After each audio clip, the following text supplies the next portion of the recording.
السلام علیکم ورحمۃ اللہ وبرکاتہ۔ سوزاک کا علاج۔ آم یا پیپل کے پتوں کا جو شاندہ 40 دن تک بلا ناغہ پئیں، انشاءاللہ تعالی شفا ہوگی۔ روزانہ ہر نماز کے بعد یہ دعا بھی مانگتے رہیے، اللہم عافنی فی بدنی، اے اللہ میرے بدن میں عافیت دیجیے۔ روزانہ بعد نماز فجر 1 گھنٹہ شبنم والی گھاس پر کم از کم 40 دن تک سیر کریں۔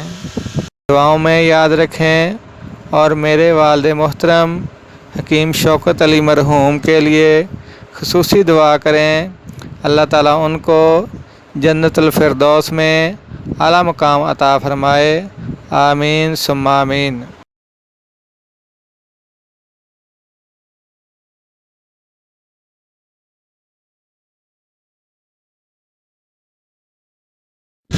السلام علیکم ورحمۃ اللہ وبرکاتہ۔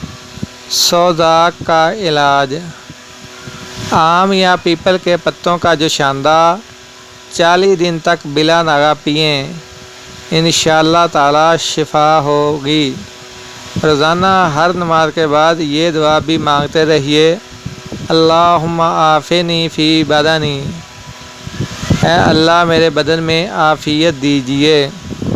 روزانہ بعد نماز فجر 1 گھنٹہ شبنم والی گھاس پر کم از کم 40 دن تک سیر کریں۔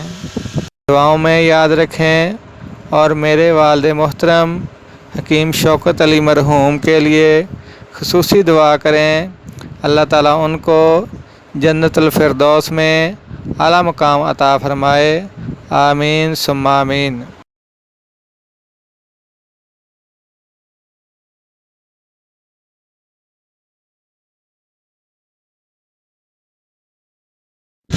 السلام علیکم ورحمۃ اللہ وبرکاتہ۔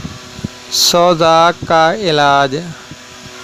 آم یا پیپل کے پتوں کا جو شاندہ 40 دن تک بلا ناغہ پئیں، انشاءاللہ تعالی شفا ہوگی۔ روزانہ ہر نماز کے بعد یہ دعا بھی مانگتے رہیے، اللہم عافنی فی بدنی، اے اللہ میرے بدن میں عافیت دیجیے۔ روزانہ بعد نماز فجر 1 گھنٹہ شبنم والی گھاس پر کم از کم 40 دن تک سیر کریں۔ دعاؤں میں یاد رکھیں اور میرے والد محترم حکیم شوکت علی مرحوم کے لیے خصوصی دعا کریں، اللہ تعالیٰ ان کو جنت الفردوس میں اعلیٰ مقام عطا فرمائے، آمین ثم آمین۔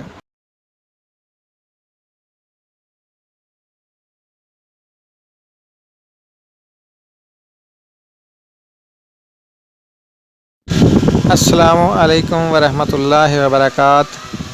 سوزاک کا علاج۔ آم یا پیپل کے پتوں کا جو شاندہ 40 دن تک بلا ناغہ پئیں، انشاءاللہ تعالی شفا ہوگی۔ روزانہ ہر نماز کے بعد یہ دعا بھی مانگتے رہیے، اللہم عافنی فی بدنی، اے اللہ میرے بدن میں عافیت دیجیے۔ روزانہ بعد نماز فجر 1 گھنٹہ شبنم والی گھاس پر کم از کم 40 دن تک سیر کریں۔ دعاؤں میں یاد رکھیں اور میرے والد محترم حکیم شوکت علی مرحوم کے لیے خصوصی دعا کریں، اللہ تعالیٰ ان کو جنت الفردوس میں اعلیٰ مقام عطا فرمائے، آمین ثم آمین۔